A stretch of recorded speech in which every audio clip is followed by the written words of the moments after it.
As-Sunnah foundation যে এত বড় বড় সেবার কাজ পরিচালনা করে, এত টাকা কোথায় পান?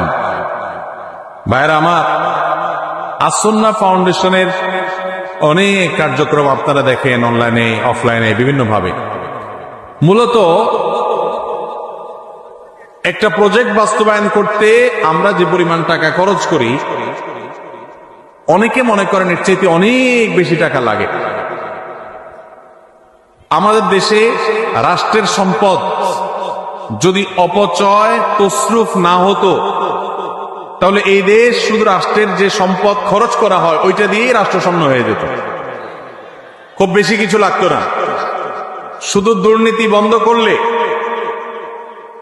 অপশাসন বন্ধ করা গেলে, অপচয় বন্ধ করা গেলে, রাষ্ট্রের টাকাকে যদি আমানত মনে করে কর্তা ব্যক্তিরা প্রতিটা টাকা চিবিয়ে রস কবে যেরকম বের করে নিজের পকেটের টাকাটার, ওইরকম রাষ্ট্রের টাকাটা যদি আমানত মনে করে খরচ করত, তাহলে যে পরিমাণ টাকা রাষ্ট্র খরচ করে তাতে রাষ্ট্রের আসলে তেমন কোন সংকট থাকার কথা না।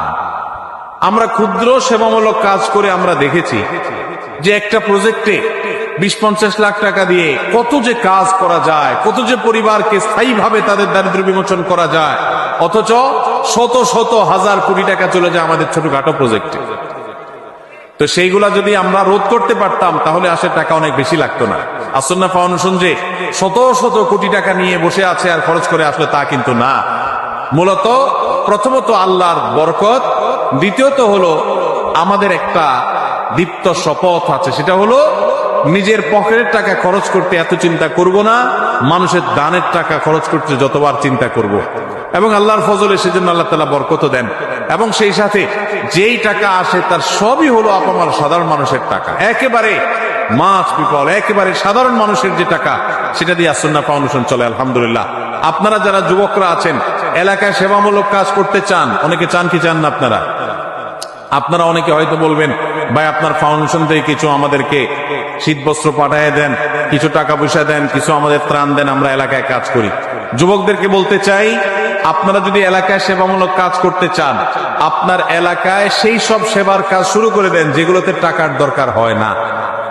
এরকম কাজ আছে না নাই?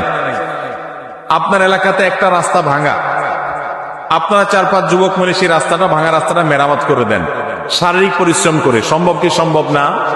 আপনি যখন এই কাজটা করবেন, আল্লাহ আপনাকে এর চেয়ে বেশি কাজ করার তৌফিক দান করবেন। এরপরে প্রশ্ন হলো, পরীক্ষার খাতায় বা কুইজে ভুল লিখে আসলে পরবর্তীতে দোয়া করে ভুল উত্তর সঠিক করার কোনো উপায় আছে কিনা? লা হাওলা ওয়ালা কুওয়াতা। এটা কি প্রশ্ন না তামাশা? আমি শুয়ে থাকবো, আল্লাহ আমার মুখে খাবার পাঠায় দেখ, এরকম কোন আমল আমার জানা নাই। অতএব ভালো করে পড়ালেখা করবেন তো ইনশাআল্লাহ। ছাত্র ভাইরা, মনোযোগ দিয়ে পড়াশোনা করবেন এবং আল্লাহর কাছে দোয়া করবেন, আল্লাহ ইনশাআল্লাহ সাকসেস করবেন।